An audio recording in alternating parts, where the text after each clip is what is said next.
ನಮಸ್ತೆ ಸ್ನೇಹಿತರೆ, ಇವತ್ತು ನಾವು ಪ್ರಥಮ BA BComನವರಿಗೆ ಇರುವಂತಹ ಕನ್ನಡ ಭಾಷಿಕದಲ್ಲಿ ಹೊಸಗನ್ನಡದ ಕವಿತೆಯಲ್ಲಿ ಘಟಕ 1ರಲ್ಲಿರುವಂತಹ ಪದ್ಯಗಳ ಪುನರಾವರ್ತನಾ ಅಭ್ಯಾಸವನ್ನು ಮಾಡುವ.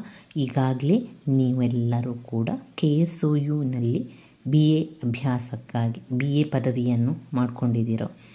BA ಪ್ರಥಮ ವರ್ಷದ BAಯಲ್ಲಿರುವವರು ಈಗಾಗಲೇ ಕನ್ನಡವನ್ನು ಓದಲಿಕ್ಕೆ ನೀವು ಆರಂಭ ಮಾಡಿದ್ದೀರಿ ಅಂತ ಅಂದ್ಕೊಂಡಿದ್ದೇನೆ.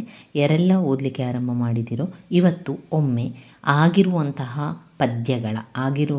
ನಾವು ಕಲಿತಿರುವಂತಹ ಪದ್ಯಗಳ ಪುನರಾವರ್ತನಾ ಅಭ್ಯಾಸವನ್ನು ಮಾಡುವ. ಇದುವರೆಗೆ ಯಾರು ಕೂಡ ಓದಲಿಕ್ಕೆ ಆರಂಭ ಮಾಡಲಿಲ್ಲೋ ಅವರೆಲ್ಲರೂ ಕೂಡ ಇವತ್ತಿನಿಂದ ಅಭ್ಯಾಸವನ್ನು ಆರಂಭಿಸಿ.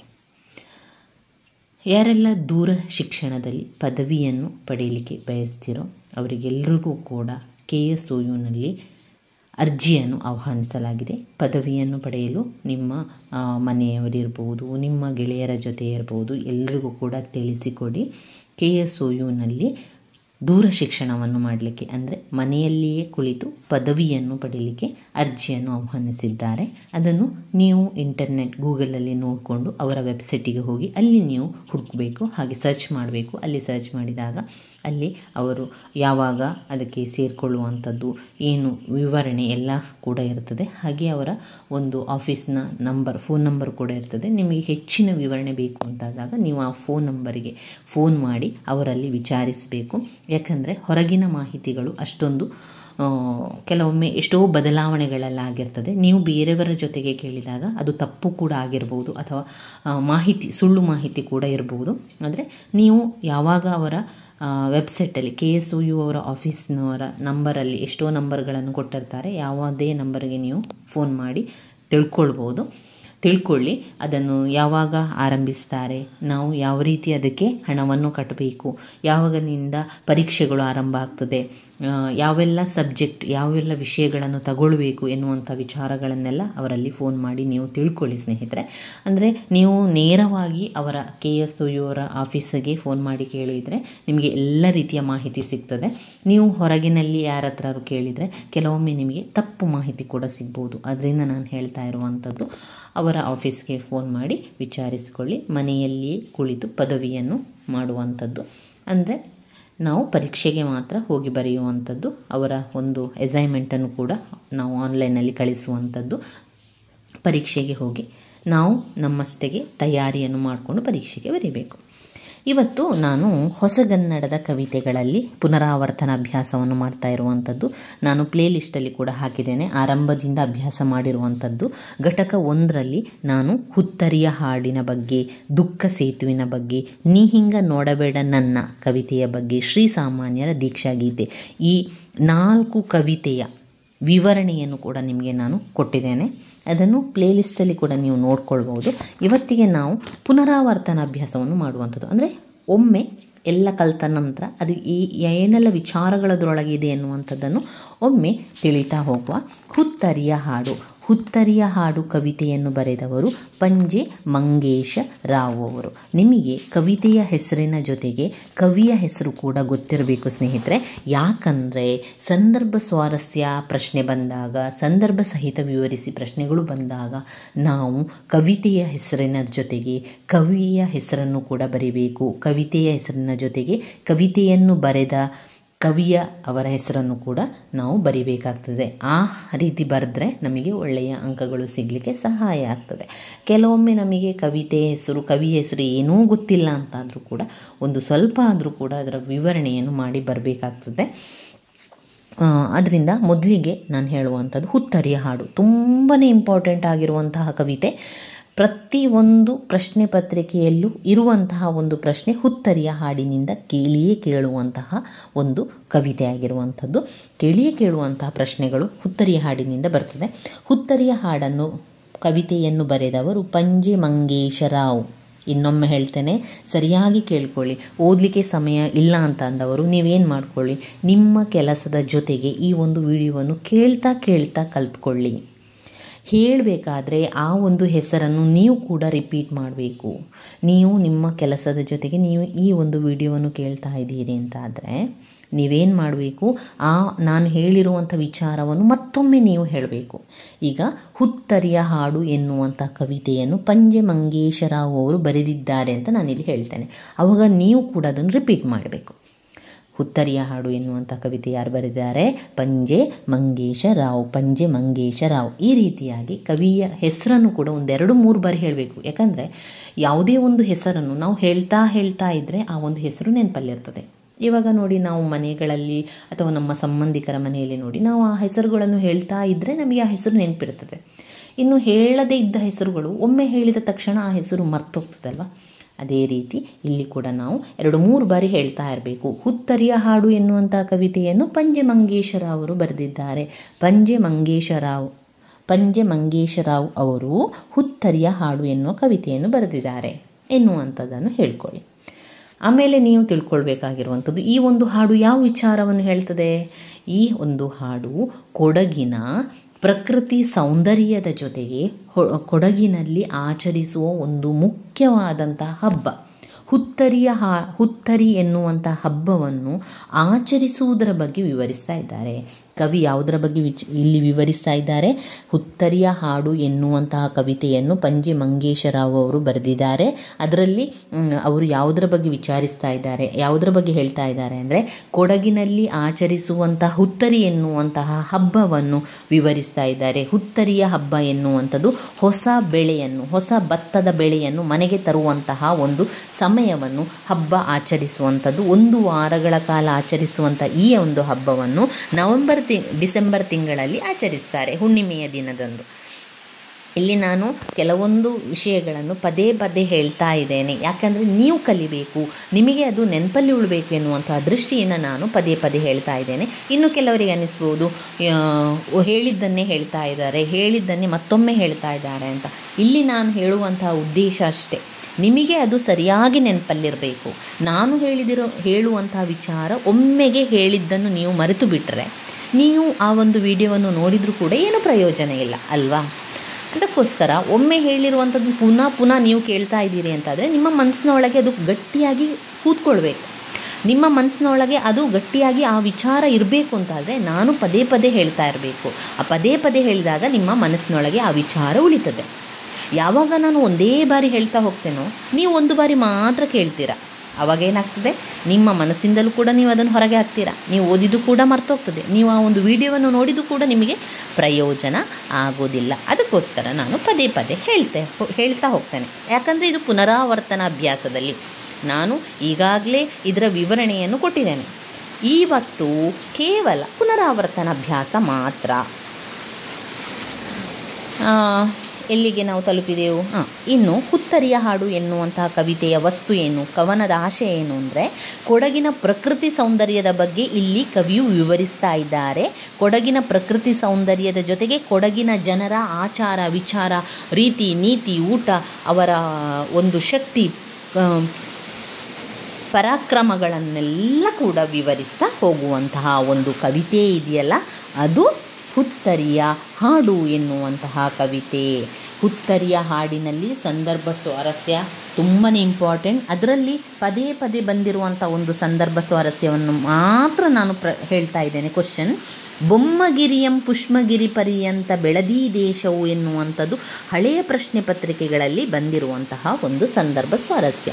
ಬೊಮ್ಮಗಿರಿಯ ಪುಷ್ಪಗಿರಿ ಪರ್ಯಂತ ಬೆಳದಿ ದೇಶವು ಅಂತ ಬಂದಾಗ ನಿಮಗೆ ಗೊತ್ತಾಗಬೇಕು ಇದು ಹುತ್ತರಿಯ ಹಾಡು ಎನ್ನುವಂತಹ ಕವಿತೆಯಿಂದ ಆರಿಸಿಕೊಳ್ಳಲಾಗಿದೆ. ಹುತ್ತರಿಯ ಹಾಡು ಎನ್ನುವಂತಹ ಕವಿತೆಯನ್ನು ಪಂಜೆ ಮಂಗೇಶರಾವ್ ಅವರು ಬರೆದಿದ್ದಾರೆ ಎಂದು ಹೇಳಿ ಬರೆದು ನಂತರ ವಿವರಣೆಯನ್ನು ಕೊಡ್ತಾ ಹೋಗಬೇಕು.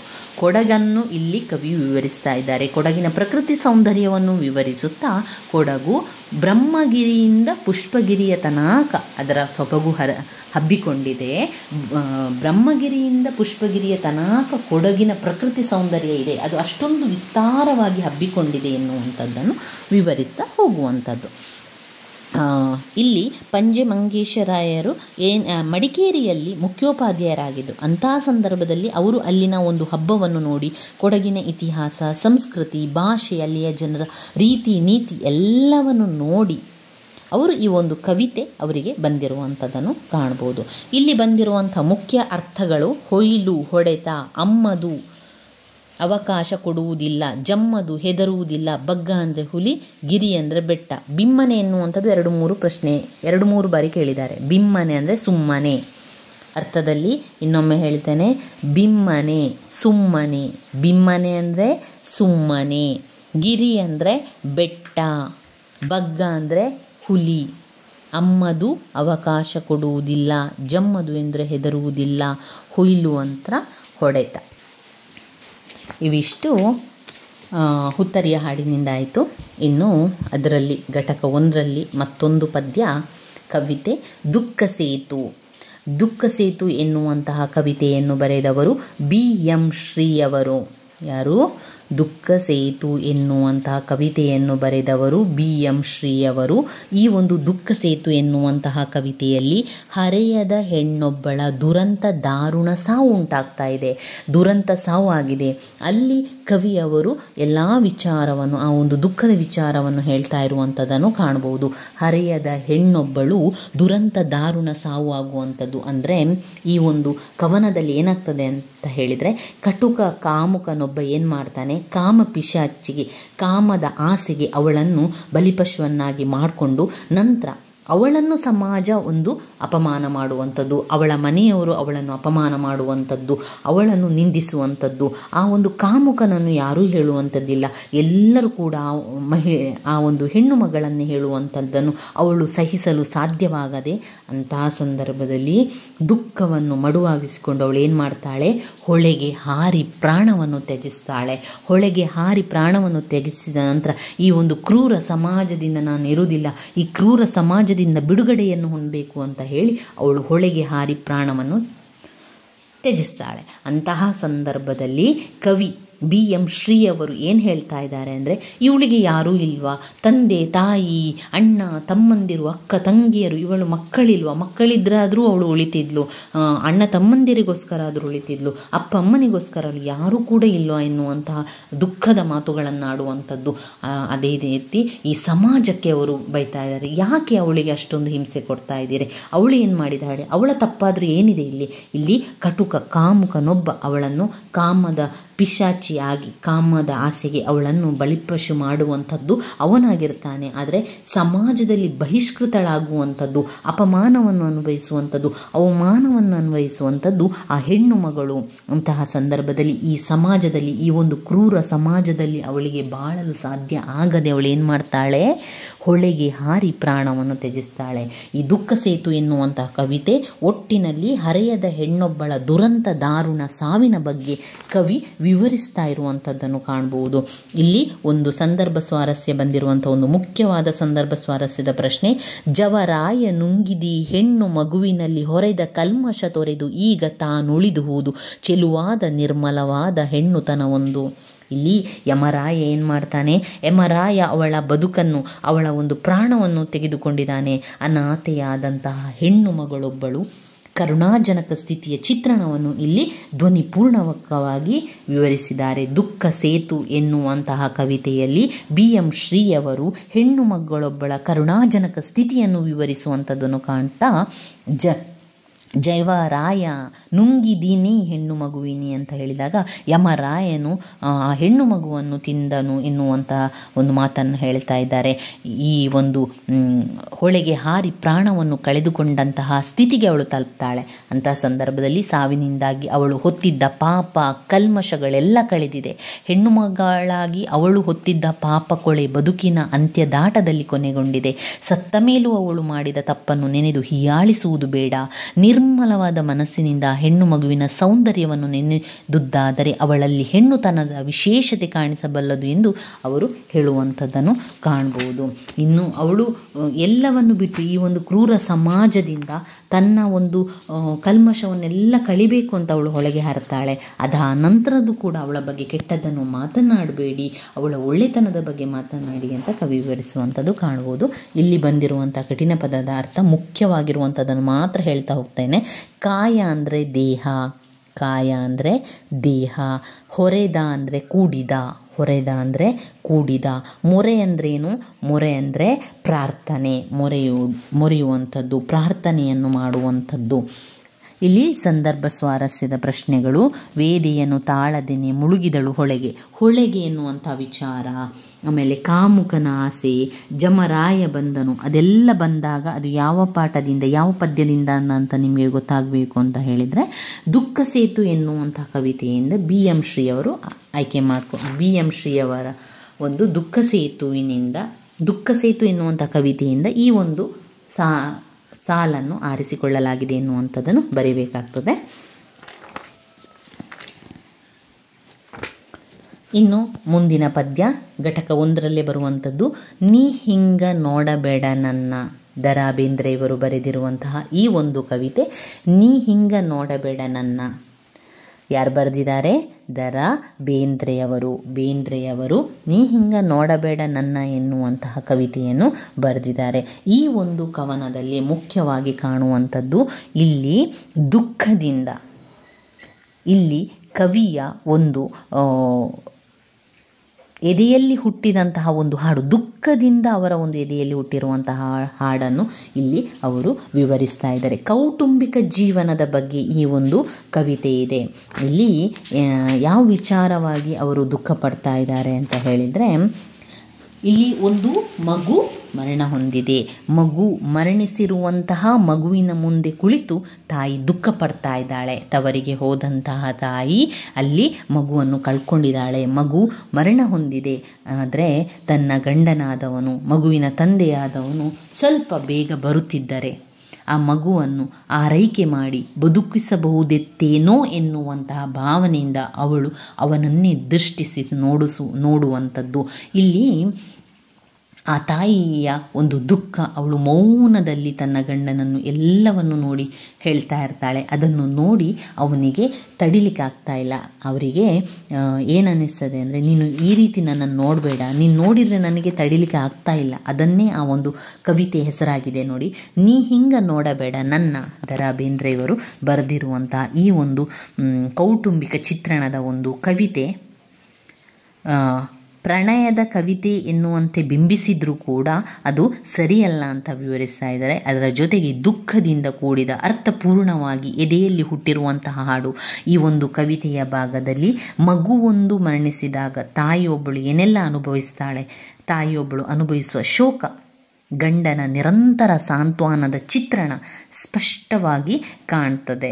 ಪತಿಯಾದವನು ಪತ್ನಿಯ ತೀಕ್ಷ್ಣವಾದ ನೋಟವನ್ನು ಎದುರಿಸಲಾರದೆ ತತ್ತರಿಸುವಂತಹದ್ದು ಇಲ್ಲಿ ಕಾಣುವಂಥದ್ದು. ತಾಯಿಯ ಶೋಕ ಇಲ್ಲಿ ಕಾಣುವಂಥದ್ದನ್ನು ನಾವು ನೋಡ್ಬೋದು. ಇಲ್ಲಿ ಮುಖ್ಯವಾಗಿ ಹೇಳುವುದಾದರೆ, ಮರಣಿಸಿರುವಂತಹ ಮಗುವಿನ ಮುಂದೆ ಕುಳಿತು ದುಃಖ ನಿರ್ಭರತೆಯಿಂದ ಶೋಕಿಸುತ್ತಿರುವ ತಾಯಿಯನ್ನು ಸಂತೈಸಿ ಆ ನೋವಿನಿಂದ ಪಾರಾಗುವ ಸ್ಥಿತಿಯ ಚಿತ್ರಣವನ್ನು ಕವಿತೆಯ ಒಡಲು ತುಂಬಿಕೊಂಡಿರುವಂಥದ್ದು. ಮಗುವಿನ ಅಕಾಲ ಮರಣಕ್ಕೆ ಅವನ ತಂದೆಯ ಸಂಸಾರ ನಿರ್ವಹಣೆ ವೈಫಲ್ಯವೇ ಮುಖ್ಯ ಕಾರಣವೆಂಬ ಚಿತ್ರಣವನ್ನು ದುಃಖತಪ್ತ ತಾಯಿಯ ನೋಟ ಕಟ್ಟಿಕೊಡುವಂಥದ್ದು. ತಾಯಿಯಾದವಳು ತಂದೆಯನ್ನು ನೋಡುವಂಥದ್ದು. ಈ ರೀತಿಯಾಗಿ ತಂದೆಯಾದವನು ಸಕಾಲದಲ್ಲಿ ಬಂದು ಮಗುವಿಗೆ ಚಿಕಿತ್ಸೆಯನ್ನು ಕೊಡಿಸಿ ವೈದ್ಯೋಪಚಾರ ನಡೆಸಿದ್ದರೆ ಮಗು ಸಾವಿನ ದವಡೆಯಿಂದ ಪಾರಾಗುತ್ತಿತ್ತೆಂಬ ಆಶೋತ್ತರವನ್ನು ಹೊತ್ತ ತಾಯಿಯ ಒಡಲಿನ ದುಃಖ ತಪ್ತತೆ ಹೆಪ್ಪುಗಟ್ಟಿದ ಮೋಡದ ಸ್ಥಿತಿಯನ್ನು ನೆನಪಿಸ್ತದೆ.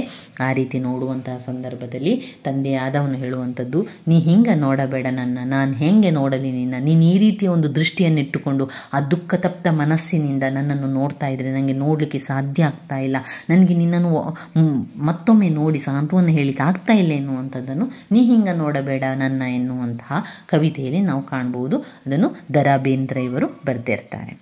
ಇನ್ನು ನೀ ಹೆಂಗೆ ನೋಡಬೇಡ ನನ್ನ ಕವಿತೆಯಲ್ಲಿ ಬಂದಿರುವಂತಹ ಮುಖ್ಯವಾದ ಅರ್ಥ, ನೆವ ಅಂದರೆ ನೆಪ, ನೆಪ, ಹೊನಲು ಪ್ರವಾಹ. ಹೊನಲು ಅಂದರೆ ಏನು? ಪ್ರವಾಹ. ಮತ್ತೊಮ್ಮೆ ಹೇಳಿ, 2 ಬಾರಿ ಅದನ್ನು ಹೇಳಿ. ನೆಪ, ನೆಪ. ಹೊನಲು ಅಂದರೆ ಪ್ರವಾಹ. ಹೊನಲು ಅಂದರೆ ಏನು ಹೇಳಿ, ಜೊತೆಗೆ ಹೇಳ್ತಾ ಹೋಗ್ಬೇಕು ನೀವು ಕೂಡ. ಹೊನಲು ಅಂದರೆ ಪ್ರವಾಹ, ಹೊನಲು ಅಂದರೆ ಪ್ರವಾಹ. ಕೆಡವು ಅಂದರೆ ಬೀಳಿಸು, ಕೆಡವು ಅಂದರೆ ಬೀಳಿಸು. ಬಿಕ್ಕ ಅಂದರೆ ದುಃಖ, ಬಿಕ್ಕ ಅಂದರೆ ಏನು? ದುಃಖ. ಇದು ಸಂದರ್ಭ ಸ್ವಾರಸ್ಯದ ಪ್ರಶ್ನೆಗಳು ಇಲ್ಲಿ ಬರುವಂಥದ್ದು. ಅದನ್ನು ನೀವು ನೋಡಿಕೊಳ್ಬೇಕು. ಇನ್ನು ಈ ಒಂದು ಘಟಕದಲ್ಲಿ ಬರುವಂತಹ 4ನೇ ಪದ್ಯ, ಪ್ರತಿಯೊಂದು ಘಟಕದಲ್ಲಿಯೂ ಕೂಡ 4 ಪದ್ಯಗಳನ್ನು ಕೊಟ್ಟಿದ್ದಾರೆ, 4 ಕವಿತೆ. ಇದರಲ್ಲಿ ಈಗ 4 ಕವಿತೆಯ ಸಂಪೂರ್ಣ ವಿವರಣೆಯನ್ನು ನಾನು ಕೊಟ್ಟಿದ್ದೇನೆ, ಪ್ಲೇಲಿಸ್ಟಲ್ಲಿದೆ, ಅದನ್ನು ಚೆಕ್ ಮಾಡ್ಕೊಳ್ಳಿ. ಇವತ್ತು ಕೇವಲ ಅದರೊಳಗೆ ಏನು ವಿಚಾರ ಇರುವಂಥದ್ದು ಮಾತ್ರ ನಾವು ನೋಡ್ತಾ ಹೋಗುವಂಥದ್ದು ಸ್ನೇಹಿತರೆ. ಪುನರಾವರ್ತನಾ ಅಭ್ಯಾಸ. ಶ್ರೀಸಾಮಾನ್ಯರ ದೀಕ್ಷಾಗೀತೆ. ಶ್ರೀಸಾಮಾನ್ಯರ ದೀಕ್ಷಾಗೀತೆಯನ್ನು ಬರೆದವರು ಕುವೆಂಪು ಅವರು. ಯಾರು? ಶ್ರೀಸಾಮಾನ್ಯರ ಶ್ರೀಸಾಮಾನ್ಯರ ದೀಕ್ಷಾಗೀತೆ ಪದ್ಯವನ್ನು ಬರೆದವರು, ಕವಿತೆಯನ್ನು ಬರೆದವರು ಕುವೆಂಪು. ಈ ಒಂದು ಕವನದ ವಸ್ತು ಏನು, ವಿಷಯ ಏನು ಅಂತ ಹೇಳಿದರೆ, ಸರ್ವರಿಗೂ ಕೂಡ ಸಮಪಾಲನ್ನು ಕೊಡಬೇಕು, ಸರ್ವರಿಗೆ ಸಮಬಾಳನ್ನು ಕೊಡಬೇಕು ಎಂಬುದು ಸಾಮಾಜಿಕವಾಗಿ ಇರ್ಬೋದು, ಆರ್ಥಿಕವಾಗಿರ್ಬೋದು, ರಾಜಕೀಯವಾಗಿರ್ಬೋದು, ಯಾವುದೇ ಒಂದು ವಿಷಯದ ಮೂಲಕ ಈ ಕವನದ ಮೂಲ ತತ್ವವಾಗಿರುವಂಥದ್ದು. ಸರ್ವರಿಗೂ ಸಮಬಾಳು, ಸರ್ವರಿಗೂ ಸಮಪಾಲು, ಸಾಮಾಜಿಕವಾಗಿ, ಆರ್ಥಿಕವಾಗಿ, ರಾಜಕೀಯವಾಗಿ ಎಲ್ಲ ಅರ್ಥದ ಮೂಲ ಒಂದು ತತ್ವವನ್ನು ಒಳಗೊಂಡಿದೆ ಅಂತ ಹೇಳ್ತಾರೆ. ಅದರಲ್ಲಿ ಪದ್ಯದ 5 ಭಾಗಗಳನ್ನಾಗಿ ಮಾಡಿದ್ದಾರೆ. ಆ 5 ಭಾಗದಲ್ಲಿರುವಂಥ ವಿಚಾರವನ್ನು ಹೇಳ್ತಾ ಹೋಗ್ತೇನೆ. ಮೊದಲನೆಯ ಭಾಗದಲ್ಲಿ ಸಾಮಾನ್ಯನನ್ನು ಶ್ರೀ ಪದವಿಗೇರಿಸುವ ಹಾಗೂ ಅವನನ್ನು ಪದದುನ್ನತಿಯ ಪ್ರತೀಕವಾಗಿ ಕಾಣುವ ದೃಷ್ಟಿಯಿದೆ. ಮೊದಲನೆಯ ಭಾಗದಲ್ಲಿ ಸಾಮಾನ್ಯನನ್ನು ಶ್ರೀ ಪದವಿಗೇರಿಸುವ ಅಥವಾ ಹಾಗೂ ಅವನನ್ನು ಭವದುನ್ನತಿಯ ಪ್ರತೀಕವಾಗಿ ಮಾಡುವಂತಹ ದೃಷ್ಟಿ ಇದೆ. ಎರಡನೆಯ ಭಾಗದಲ್ಲಿ ಸರ್ವ ಸಮಾನತೆಯ ತತ್ವ ಪ್ರತಿಪಾದನೆ ಇದೆ. ಸರ್ವ ಸಮಾನತೆ, ಎಲ್ರಿಗೂ ಕೂಡ ಸಮಾನತೆ ಎನ್ನುವ ತತ್ವ. ಮೂರನೇ ಭಾಗದಲ್ಲಿ ದಾಸ್ಯ ಕುರುಹುಗಳನ್ನು ಹೊರಬರಬೇಕು, ಜೀತ ಪದ್ಧತಿ, ದಾಸ್ಯ ಪದ್ಧತಿಯಿಂದ ಹೊರಗೆ ಬರುವಂಥದ್ದು, ರೈತಾಪಿ ವರ್ಗಕ್ಕೆ ಹೆಚ್ಚು ಅನ್ವಯಿಸುವಂತಹ ಒಂದು ವಿಷಯ ಇಲ್ಲಿದೆ ಎನ್ನುವಂಥದ್ದನ್ನು ಹೇಳುವಂಥದ್ದು. ನಾಲ್ಕನೆಯ ಭಾಗದಲ್ಲಿ ಶ್ರೀಸಾಮಾನ್ಯನಿಗೆ ಹೆಸರಿನ ಹಂಗಿಲ್ಲ, ಕೀರ್ತಿಯ ಹಂಗಿಲ್ಲ, ಹೆಸರಿನ ಹಂಗಿಲ್ಲ ಎನ್ನುವಂಥದ್ದನ್ನು ಹೇಳುವಂಥದ್ದು ನಾಲ್ಕನೆಯ ಭಾಗದಲ್ಲಿ ಬರುವ ವಿಚಾರ. ಐದನೆಯ ಭಾಗದಲ್ಲಿ ಬರುವಂಥ ವಿಚಾರ ಸಮಾನತೆಯು. ಐದನೆಯ ಭಾಗದಲ್ಲಿ ಲೌಕಿಕ ರಾಜ್ಯದ ಸಮಾನತೆಯು ಆತ್ಮಶಕ್ತಿಯಿಂದ ಉಂಟಾಗುವ ಸ್ಥಿತಿ. ಲೌಕಿಕ ರಾಜ್ಯದ ಸಮಾನತೆಯು ಆತ್ಮಶಕ್ತಿಯಿಂದ ಉಂಟಾಗುವ ಸ್ಥಿತಿ ಎನ್ನುವಂತಹ ವಿಚಾರವನ್ನು ಈ ಒಂದು ಐದನೆಯ ಭಾಗದಲ್ಲಿ ಹೇಳುವಂಥದ್ದನ್ನು ಕಾಣ್ಬೋದು. ಇದರಲ್ಲಿ ಒಂದು ಬಂದಿರುವಂಥ ಮುಖ್ಯವಾದ ಸಂದರ್ಭ ಸ್ವಾರಸ್ಯದ ಪ್ರಶ್ನೆ, ತೊಲಗಿತು ನಿನ್ನೆಯ ನಾಯ್ಪಾಡು, ಇನ್ನಿದು ದಿಟಕು ನಿನ್ನಯ ತಾಯ್ನಾಡು ಅನ್ನುವಂಥದ್ದು. ಇದರ ಒಂದು ಅರ್ಥ ಏನು, ಇದು ಯಾವ ಒಂದು ಸಾಲುಗಳಿಂದ ಬಂದಿದೆ ಅಂದರೆ, ಇದು ಶ್ರೀಸಾಮಾನ್ಯರ ದೀಕ್ಷಾಗೀತೆ ಎನ್ನುವಂತಹ ಕವಿತೆಯಿಂದ ಆರಿಸಲಾಗಿದೆ. ಶ್ರೀಸಾಮಾನ್ಯರ ದೀಕ್ಷಾಗೀತೆ ಎನ್ನುವಂತಹ ಕವಿತೆಯನ್ನು ಕುವೆಂಪು ಅವರು ಬರೆದಿದ್ದಾರೆ. ಯಾರು ಬರೆದಿದ್ದಾರೆ? ಕುವೆಂಪು ಅವರು ಬರೆದಿದ್ದಾರೆ.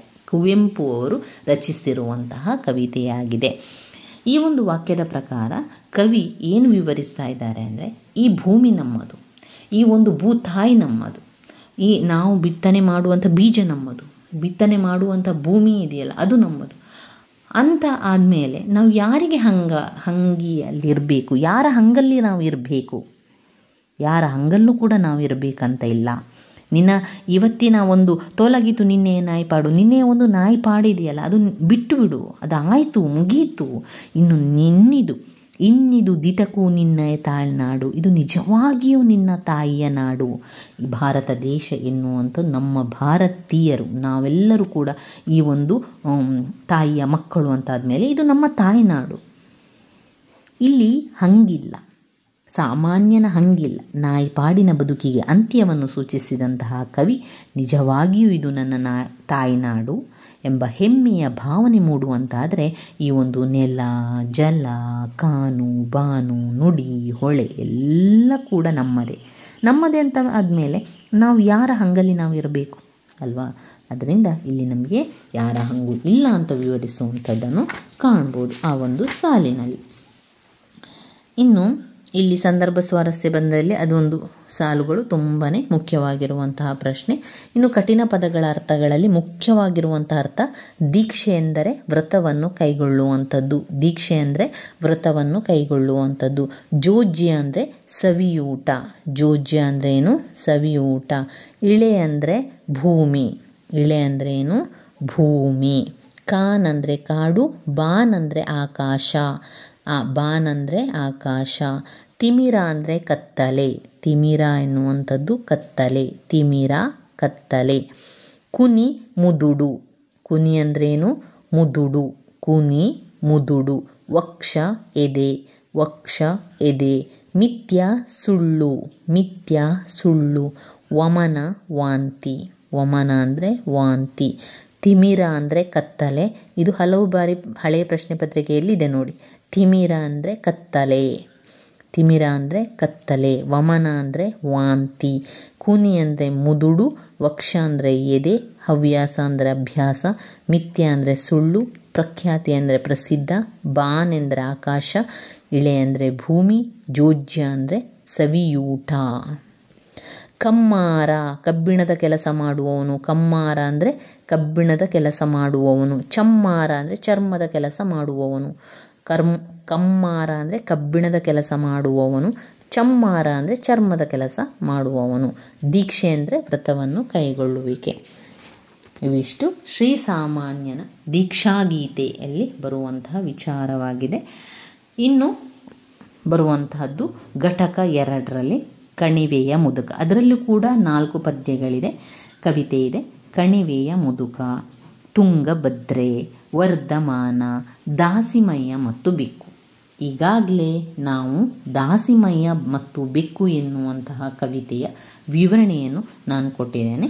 ಇನ್ನು ಉಳಿದಿರುವಂತಹ ಕವಿತೆಯ ವಿವರಣೆಯನ್ನು ಕೂಡ ಮುಂದಿನ ವಿಡಿಯೋದಲ್ಲಿ ನಾನು ಹೇಳ್ತಾ ಹೋಗ್ತೇನೆ.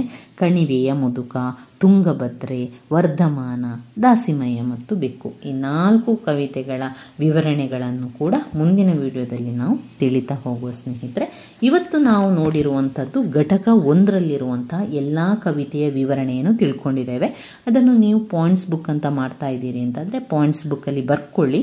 ಆವಾಗ ನಿಮಗೆ ಆ ಒಂದು ವಿಚಾರ ಏನು, ಆ ಕವಿತೆ ಎನ್ನುವಂಥದ್ದು ಯಾವತ್ತೂ ನೆನಪಲ್ಲಿ ಉಳಿತದೆ. ಹಾಗೆ ಪರೀಕ್ಷೆಯ ಸಮಯದಲ್ಲೂ ಕೂಡ ನಿಮಗೆ ತುಂಬಾ ಸುಲಭ ಆಗ್ತದೆ. ಒಂದು ಸ್ವಲ್ಪ ವಿಚಾರ ನಿಮಗೆ ಗೊತ್ತಿದ್ದರೆ ಅದನ್ನು ನಿಮಗೆ ಬೇಕಾದಷ್ಟು ಬರಿತಾ ಹೋಗ್ಬೋದು ಸ್ನೇಹಿತರೆ.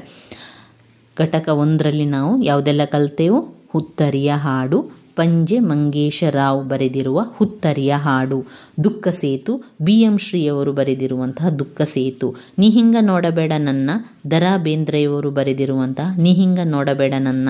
ಶ್ರೀಸಾಮಾನ್ಯರ ದೀಕ್ಷಾ ಗೀತೆ ಕುವೆಂಪು, ಕುವೆಂಪು ಅವರು ಬರೆದಿರುವ ಶ್ರೀಸಾಮಾನ್ಯರ ದೀಕ್ಷಾ ಗೀತೆ. ಈ ಒಂದು 4 ಕವಿತೆಯ ಬಗ್ಗೆ ಕೂಡ ನಾವು ತಿಳ್ಕೊಂಡಾಯಿತು. ಪಾಯಿಂಟ್ಸ್ ಬುಕ್ಕನ್ನು ಮಾಡಿಕೊಳ್ಳಿ. ಇವತ್ತಿನಿಂದಲೇ ಕೂಡ ಓದಲಿಕ್ಕೆ ಆರಂಭ ಮಾಡಿ. ಹಂತ ಹಂತವಾಗಿ ಎಲ್ಲ ಘಟಕವನ್ನು ಕೂಡ ನಾನು ನಿಮಗೆ ತಿಳಿಸ್ತಾ ಹೋಗ್ತೇನೆ. ಪ್ರತಿ ದಿವಸ ಈ ರೀತಿಯಾಗಿ 2 ಕವಿತೆಯನ್ನಾದರೂ ಕೂಡ ಕಲಿತಾ ಹೋಗಿ ಸ್ನೇಹಿತರೆ. ಪರೀಕ್ಷೆ ಸಮಯದಲ್ಲಿ ಎಲ್ಲ ಕೂಡ ಕಲಿತಾಗ್ತದೆ, ತುಂಬಾ ಸುಲಭ ಆಗ್ತದೆ. ಎಲ್ಲ ವಿಡಿಯೋವನ್ನು ನಮಗೆ ಜೊತೆಯಲ್ಲಿ ಮಾಡಲಿಕ್ಕೆ ಸಾಧ್ಯ ಆಗುವುದಿಲ್ಲ. ಹಾಗೆಯೇ ಎಲ್ಲ ಪಾಠಗಳನ್ನು ಒಟ್ಟಿಗೆ ಓದಲಿಕ್ಕೂ ಕೂಡ ಸಾಧ್ಯ ಇಲ್ಲ ಅಲ್ವಾ. ಆದ್ದರಿಂದ ಆರಂಭದಲ್ಲಿ ಕನ್ನಡ ಇಂಗ್ಲೀಷನ್ನು ಆರಂಭ ಮಾಡಿ. ಇಂಗ್ಲೀಷ್ನಲ್ಲಿಯೂ ಕೂಡ ಹಾಗೆ ನಾನು ಸಾಧ್ಯ ಆದಷ್ಟು ಎಲ್ಲ ವಿವರಣೆಯನ್ನು ಕೊಡ್ತಾ ಇದ್ದೇನೆ. ಇಂಗ್ಲೀಷ್ ಮತ್ತು ಕನ್ನಡವನ್ನು ಆರಂಭಿಸಿ. ಯಾರೆಲ್ಲ KSOUನಲ್ಲಿ ಪದವಿಗೆ ಸೇರ್ಕೊಂಡಿದ್ದೀರೋ ಪುಸ್ತಕಗಳು ಇನ್ನೂ ಕೆಲವರಿಗೆ ಸಿಕ್ಕಿಲ್ಲ. ಪುಸ್ತಕಗಳು ಬಂದ ನಂತರ ಅವರೇ ಖಂಡಿತವಾಗಿ ಕೊಡ್ತಾರೆ. ಅದಕ್ಕಿಂತ ಮೊದಲು ನೀವು ವಿಚಾರಿಸ್ತಾ ಇರಬೇಕು. ಅವರಲ್ಲಿ ಫೋನ್ ಮಾಡಿ, ನಿಮ್ಮ ಸೆಂಟರಲ್ಲಿ KSOU ನಿಮ್ಮ ಸೆಂಟರ್, ನೀವು ಯಾವ ಊರಿನಲ್ಲಿ ಓದ್ತಾ ಇದ್ದೀರೋ ಅಲ್ಲಿ ಅವರ KSOU ಅವರ ಸೆಂಟರ್ ಇರ್ತದಲ್ಲ, ಆಫೀಸ್, ಅಲ್ಲಿ ಫೋನ್ ಮಾಡಿ ವಿಚಾರಿಸಿ. ನಾನು ಪ್ರಥಮ BA ವಿದ್ಯಾರ್ಥಿ, ನನ್ನ ಪುಸ್ತಕಗಳು ಬಂದಿದೆಯಾ ಅಂತ ತಿಳ್ಕೊಳ್ಳಿ. ಪುಸ್ತಕಗಳು ಬಂದಿದ್ದರೆ ತಕ್ಷಣವೇ ಹೋಗಿ ಪುಸ್ತಕಗಳನ್ನು ತಗೊಳ್ಳಿ. ಇಲ್ಲ ಅಂತಾದರೆ ನಾನು ಹೇಳಿರುವಂಥ ವಿಡಿಯೋಗಳಲ್ಲಿ ನಿಮಗೆ ಏನೆಲ್ಲ ಅರ್ಥ ಆಗಿದೆ ಅದನ್ನು ಪಾಯಿಂಟ್ಸ್ ಬುಕ್ ಅಂತ ಮಾಡಿಕೊಂಡು ಅದನ್ನು ಓದಲಿಕ್ಕೆ ಇವತ್ತಿನಿಂದಲೇ ಆರಂಭ ಮಾಡಿ. ಸಮಯವನ್ನು ಹಾಳು ಮಾಡಬೇಡಿ. ಪ್ರತಿ ದಿವಸ ಅಂದರೆ ನಾವು ಈಗಲೇ ಅದಕ್ಕೆ ತಯಾರಿಯನ್ನು ಮಾಡ್ತಾ ಹೋದರೆ ಪರೀಕ್ಷೆಯ ಸಮಯದಲ್ಲಿ ನಮಗೆ ತುಂಬಾ ಸುಲಭ ಆಗ್ತದೆ. ಇಲ್ಲ ಅಂತಾದರೆ ನಮಗೆ ಅದು ಏನೂ ಕೂಡ ಅರ್ಥ ಆಗೋದಿಲ್ಲ. ಯಾಕಂದರೆ ಇಲ್ಲಿ ನಾವು ದೂರ ಶಿಕ್ಷಣವನ್ನು ಮಾಡ್ತಾ ಇದ್ದೇವೆ. ಮನೆಯಲ್ಲಿಯೇ ಕುಳಿತು ನಾವು ಕಲಿತಾ ಇರುವಂಥದ್ದು. ಇಲ್ಲಿ ನಾವೇ ವಿದ್ಯಾರ್ಥಿಗಳು, ನಾವೇ ಶಿಕ್ಷಕರು. ಅದರಿಂದ ನಾವು ಓದ್ಕೊಳ್ತಾ ನಾವು ನಮಗೆ ಅರ್ಥವನ್ನು ಹೇಳಿಕೊಳ್ಬೇಕು, ನಮಗೆ ನಾವು ತಿಳ್ಕೊಳ್ಬೇಕು ಅಂತಾದಾಗ ನಾವು ಸಮಯವನ್ನು ಹಾಳು ಮಾಡದೆ ಪಾಯಿಂಟ್ಸ್ ಬುಕ್ಕನ್ನು ಮಾಡಿಕೊಂಡು ಬರಿತಾ ಹೋಗಬೇಕು. ನಮಗೆ ಬೇರೆ ಹೊತ್ತಿನಲ್ಲಿ ನಮಗೆ ಬೇರೆ ಬೇರೆ ಕೆಲಸಗಳಿರ್ತದೆ. ಕೆಲಸಕ್ಕೆ ಹೋಗುವವರೆಲ್ಲ ಬೆಳಗಿನ ಸಮಯದಲ್ಲಿ ಯಾವತ್ತೂ ಅವರಿಗೆ ಯಾವುದೇ ಓದಲಿಕ್ಕೆ ಸಾಕಾಗೋದಿಲ್ಲ, ಸಮಯ ಇರೋದಿಲ್ಲ ಅಲ್ವಾ. ಆವಾಗ ಸಂಜೆ ಹೊತ್ತು ಮನೆಗೆ ಬಂದ ನಂತರ ನಮ್ಮ ಮನೆ ಕೆಲಸಗಳೆಲ್ಲ ಇರ್ತದೆ. ಮನೆ ಕೆಲಸಗಳನ್ನು ಮಾಡ್ತಾ ಮಾಡ್ತಾ ನೀವು ವಿಡಿಯೋಗಳನ್ನು ಕೇಳಿಕೊಳ್ಳಿ. ನಿಮ್ಮ ಬೇರೆ ಕೆಲಸಗಳ ಜೊತೆಗೆ ವಿಡಿಯೋಗಳನ್ನು ಹಾಕಿ ಕೇಳಿ. ಆ ಒಂದು ಕೇಳುವುದರ ಜೊತೆಗೆ ನೀವು ಬಾಯಲ್ಲಿ ಹೇಳ್ತಾ ಹೋಗಬೇಕು. ಇವಾಗ ನೀವು ಅಡಿಗೆ ಮಾಡ್ತಾ ಇದ್ದೀರಿ ಅಂತ ಆದರೆ ಅಡಿಗೆ ಮಾಡ್ತಾ ಇರಬೇಕಾದ್ರೆ ವಿಡಿಯೋವನ್ನು ಹಾಕಿ ಆ ವಿಡಿಯೋವನ್ನು ಕೇಳ್ಕೊಳ್ಳಿ. ಪಾಯಿಂಟ್ಸ್ಗಳನ್ನು ರಿಪೀಟ್ ಮಾಡಿದಾಗ ಆ ಪಾಯಿಂಟ್ಸ್ಗಳನ್ನು ರಿಪೀಟ್ ಮಾಡ್ಕೊಳ್ಳಿ. ಒಮ್ಮೆ ವಿಡಿಯೋವನ್ನು ನೋಡ್ತಾ ಇದ್ದೀರಿ ಅಂತಾದರೆ ಅವು ಒಂದು ಪಾಯಿಂಟ್ಸ್ಗಳನ್ನು ಅಲ್ಲೇ ಬಿಟ್ಟು ಬಿಡಬೇಡಿ. ಹೇಳಿದಂತಹ ಪಾಯಿಂಟ್ಸ್ಗಳನ್ನು ಮತ್ತೆ ಮತ್ತೆ ರಿಪೀಟ್ ಮಾಡಿ, ಮತ್ತೆ ಮತ್ತೆ ಹೇಳ್ಕೊಳ್ಳಿ. ಈಗ ಕನ್ನಡದಲ್ಲಿ ಅರ್ಥವನ್ನು ಹೇಳ್ತಾ ಇದ್ದೇನೆ ಅಂತಾದರೆ ಆ ಅರ್ಥವನ್ನು ನೀವು ಕೂಡ 2 ಬಾರಿ ಹೇಳ್ಕೊಳ್ಳಿ. ಅದರ ವಿಚಾರವನ್ನು ಅಲ್ಲಿ ಒಮ್ಮೆ ವಿಡಿಯೋವನ್ನು ಪಾಸ್ ಕೊಟ್ಟು ಏನು ವಿಚಾರ ಹೇಳಿದ್ದಾರೆ ಎನ್ನುವಂಥದ್ದನ್ನು ಒಮ್ಮೆ ನೀವು ಹೇಳ್ಕೊಳ್ಳಿ. ನಿಮಗೆ ನೀವೇ ಆವಾಗ ಟೀಚರ್ ಆಗಬೇಕು, ನಿಮಗೆ ನೀವೇ ವಿದ್ಯಾರ್ಥಿ ಆಗಬೇಕು. ಇಲ್ಲಿ ಯಾರು ಬಂದು ನಮಗೆ ಸಹಾಯವನ್ನು ಮಾಡೋದಿಲ್ಲ. ನಾವು ದೂರ ಶಿಕ್ಷಣವನ್ನು ಮಾಡ್ತಾ ಇದ್ದೇವೆ, ನಮಗೆ ಪದವಿ ಸಿಗಬೇಕು ಅಂತ ನಾವು ಬಂದಿರುವಂಥದ್ದು. ಇಲ್ಲಿ ಯಾರು ನಾಳೆ ನನಗೆ ಸಹಾಯ ಮಾಡ್ತಾರೆ, ಅವರು ಬಂದು ಸಹಾಯ ಮಾಡ್ತಾರೆ, ಇವರು ಬಂದು ಸಹಾಯ ಮಾಡ್ತಾರೆ ಅಂತ ನಾವು ತಿಳ್ಕೊಂಡ್ರೆ ಅದು ತಪ್ಪಾಗಿರ್ತದೆ. ನಾವೇ ಕಲ್ತ್ಕೊಳ್ಬೇಕು, ನಾವೇ ಸಾಧ್ಯ ಆದಷ್ಟು ಪ್ರಯತ್ನ ಮಾಡಿ ಪ್ರತಿಯೊಂದು ವಿಷಯದಲ್ಲಿ ಪಾಸಾಗಬೇಕು. ಅದರಿಂದ ಇವತ್ತಿನಿಂದಲೇ ತಯಾರಿಯನ್ನು ಮಾಡ್ಕೊಳ್ಳಿ, ಏನು ಭಯ ಪಡಬೇಡಿ. ಪ್ರತಿಯೊಬ್ಬರು ಕೂಡ ಪಾಸಾಗ್ತೀರಾ, ತಯಾರಿ ಮುಖ್ಯ. ನನ್ನ ವೀಡಿಯೋಸ್ ಎಲ್ಲ ನಿಮಗೆ ಇಷ್ಟ ಆಗ್ತಾ ಇದ್ದರೆ ಲೈಕ್ ಕೊಡಿ, ಶೇರ್ ಮಾಡಿ, ಸಬ್ಸ್ಕ್ರೈಬ್ ಮಾಡಲಿಕ್ಕೆ ಮರಿಬೇಡಿ ಸ್ನೇಹಿತರೆ. ಧನ್ಯವಾದಗಳು.